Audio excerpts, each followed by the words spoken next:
আসসালামু আলাইকুম ভিউয়ার্স, আজ আমি আপনাদেরকে তৈরি করে দেখাবো ফুচকা। তো চলুন, আর ফুচকা তৈরিতে কি কি লাগছে আমি দেখিয়ে দিচ্ছি। আমার লাগবে প্রথমে ডাবলি, আমি আলু দিয়ে মাখিয়ে নিয়েছি। আমি 1 কাপ ডাবলি দিয়েছি ডাল, আর এখানে দিয়েছি 2 থেকে 3টা আলু। ভালো করে আর সিদ্ধ করে আমি তেঁতুলের টক, পেঁয়াজ, কাঁচামরিচ, ধনিয়া পাতা আর একটু জিরার গুঁড়ি দিয়ে আমি মাখিয়ে নিয়েছি। এখানে আছে আমার তেঁতুলের টক। তেঁতুলের টকটা অবশ্যই খুব টেস্টি করে তৈরি করবে। তেঁতুলের টকের মধ্যে আমি দিয়েছি জিরা, চিলি ফ্লেক্স, কিছু চটপটির মশলা আর লবণ।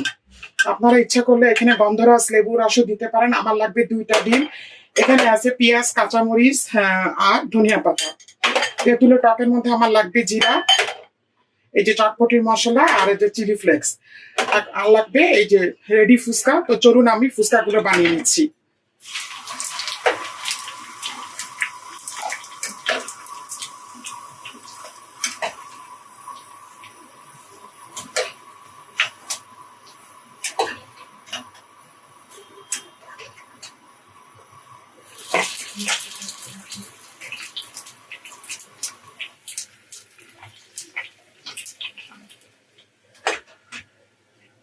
ফুচকাগুলো দেখুন ভাজা হয়ে গিয়েছে। এভাবে এরকম করে একটু ফুটো করে নেবেন, তারপর এর মধ্যে এভাবে ডাল দিবেন। এভাবে সব রেডি করে নেবেন।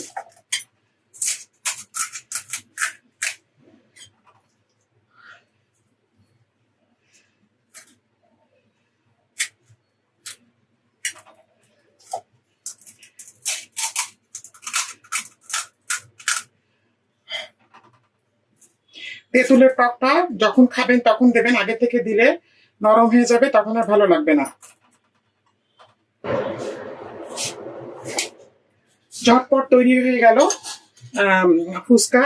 উপর থেকে একটু পেঁয়াজ দিবেন, এভাবে পেঁয়াজ, কাঁচামরিচ, ধনিয়া পাতা।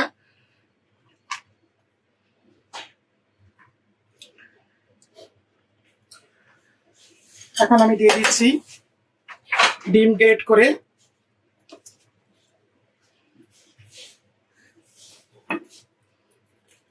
ডিমটা অবশ্যই দেওয়ার চেষ্টা করবেন।